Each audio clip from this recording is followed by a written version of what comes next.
Hi there. So I came across a new, actually, it's a pretty old paper. It was written in 2003 by Nick Bostrom.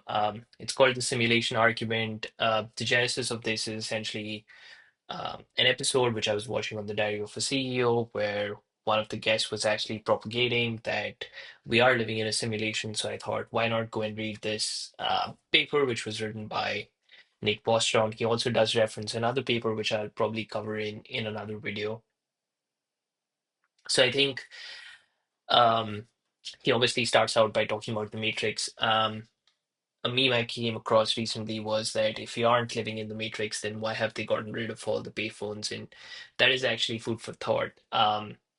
That being said, there is also a lot of critique which is given out by a lot of the serious thinkers, especially the ones, some of the books that I've read recently, where they essentially articulate that, um, that if we are um, going to talk about AI and these different scenarios, we shouldn't reference popular fiction, especially in the case of, that's an argument that's made repeatedly. Like, for instance, for robotics, everyone sort of thinks that the Asimov laws uh, are the ones that should actually play out, but that's actually not factually true. Like, those were obviously written from a fictional point of view, and they may not necessarily play out in the world as it is. Likewise, a Terminator-like scenario or a Matrix-like scenario is probably a bit unrealistic, even though this paper sort of propagates that. That being said, I think one of the core ideas of this paper is substrate independence. And what that idea essentially says is that conscious minds, and I'm just reading verbatim, conscious minds could in principle be implemented not only on carbon-based biological neurons, such as those in your inside your head, but also on some other computational substrates, such as silicon-based processors.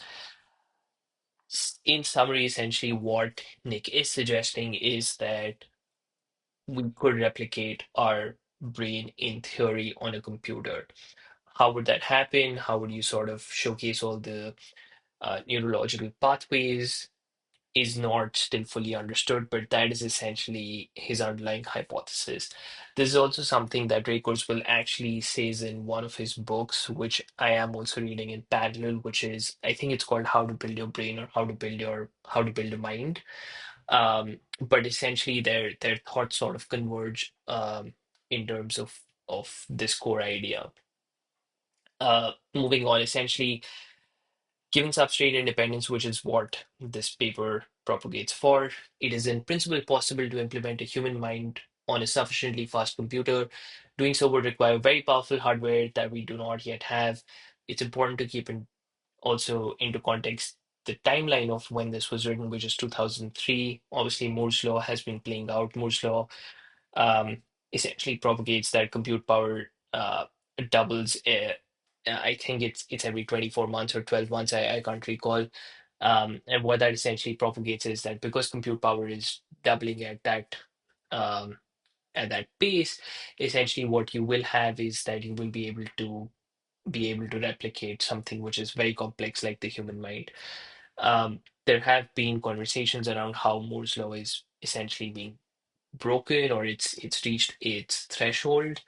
But then we've also moved away from CPU based chips to something which is more GPU enabled, which is essentially what's causing the entire bull run around NVIDIA and all the hyperscaler spend that we are seeing. Uh, Going back to substrate independence, if we do make those investments, it will also require advanced programming abilities or sophisticated ways of making a very detailed scan of a human brain that could then be uploaded to the computer, although we will not be able to do this in the near future. Obviously, 20 plus years have passed, so I think we are sort of starting to get there. The difficulty appears to be merely technical, so it's just a function of us being able to have the technology to sort of be able to do this. Think of the iPhone before the iPhone actually came. For the iPhone to be feasibly possible, there was the Palm, obviously, which did come out before the BlackBerry, but it was the BlackBerry which had that great run. Then, of course, technology reached a stage where touchscreens became feasible. You could actually have an internet-enabled smartphone. You had an app store, so all of that actually converged together, and that's what made the iPhone possible. So I think for this to be possible, essentially, you just need a convergence of different technologies happening in tandem. There is no known physical law or material constraint that would prevent a sufficiently technologically advanced civilization from implementing human minds in computers. That being said, he actually then goes on to be a bit um, Willy Wonka-like in his imagination, and states that the chances that a species at our current level of development can avoid going extinct before becoming technologically mature is negligibly small. Now, I've written Harappa there because that is a civilization which was a part of the Indus Valley civilization. It's something of a textbook case study which we learned in grade six. They did actually have one of the most mature architectural waterways inside one of the cities at its time. However, the civilization did go extinct because of climate change, again, something that they could not foresee or control, droughts, and essentially the city did go extinct. Uh, Second argument that uh, Nick does make is almost no technologically mature civilizations are interested in running computer simulations of minds like ours. I think I disagree because video games are a great example of this. We won't have so many games which have so many NPCs, and we are obsessed with the main characters. So if this assertion was true, then you won't see a large chunk of the modern world invested in role-playing video games. You're almost certainly in a simulation. I actually don't have a counter argument for this because there is no way for me to actually know if I am in a simulation or I am not in a simulation. He then goes on to essentially say that if both one and two are false, one and two essentially being that the majority of a civilization, point two being that no one is actually interested in replicating us in a simulation. There will be an astronomically huge number of simulated minds like ours. If we work out the numbers, we find that there would be vastly many more such simulated minds than there would be non-simulated minds running on organic brains.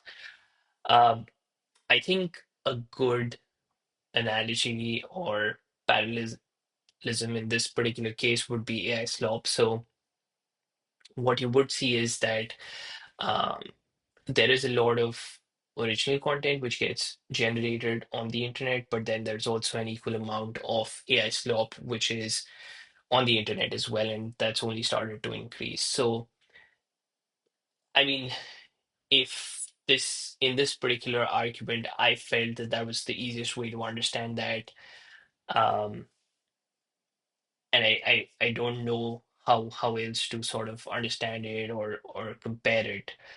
Um, but I think what he then goes on to say, which is a bit more uh, in depth, is that so if you think that one and two are both false, you should accept three. It is not coherent to reject all three propositions. I mean, this is just sort of saying that there's only three particular ways to look at a problem, and those are the solutions. If you don't agree with those, then you should reject it. You should accept whatever is the last solution that is available. So again, it's just good argument, well written, but I think he sort of loses the plot on this particular piece here. And then if we look at the next point, he says that almost none of them contains any relatively wealthy individuals who are interested in doing that and are free to act on their desires. So he says that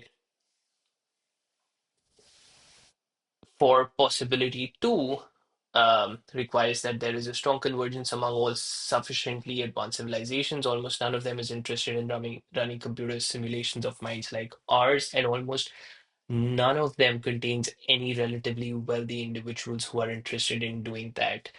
The reason I've just read this paragraph again is just to sort of re-emphasize that I think this was the point which is highlighted in yellow, which caught my attention, and I think just the counter factual to this would just be Elon and how, like, in any potential alternative simulation, you would always have a human like Elon, who is one of those worthy individuals who will always be want to test these things. And so I do think that that possibility too also sort of gets eliminated. My lol what moment essentially came out here. Um, so he says, then goes on to say that, if the best way to predict what would happen next in our simulation is still the ordinary method. So he talks about extrapolation of past trends, scientific modeling, common sense, and so on. To a first approximation, if you thought you were in a simulation, you should get on with your life in much the same way as if you were convinced that you are living a non-simulated life at the bottom level of reality. Um, this sort of also makes the whole paper in a way redundant in my view, but hey, it's just me, just another person reading this really smart person's paper. Um, I think towards the end, essentially, in the absence of grounds for expecting one kind of simulation rather than another, however, we all have to fall back on the ordinary empirical methods for getting about in the world. He does give an example out here that, if the person who is running this simulation is sort of like a Christian fundamentalist, then anyone who follows Christianity would then essentially be better placed and would be more rewarded.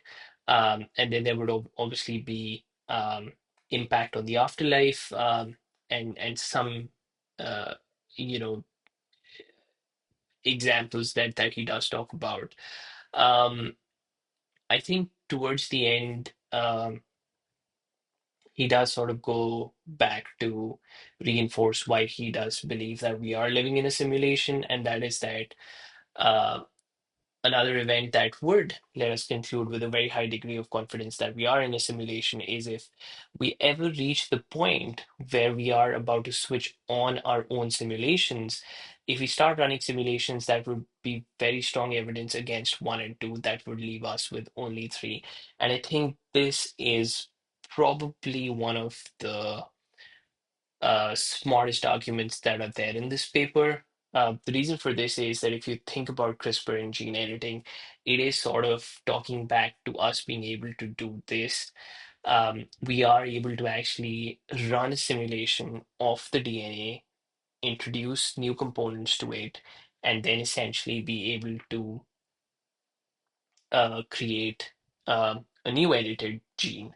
Now, is that a full replication of a human running about in a simulated environment, doing everything that we today do? For instance, I'm recording this video. Are we able to create a simulated environment where my alter ego is able to replicate this? Probably not today, but just given the way that AI is maturing, I do feel that at some point in time we will be able to reach that level. Um, so to conclude, um, are we actually living in a simulation? Maybe we are, um, or maybe we aren't. No one will know until we're able to model that simulated universe.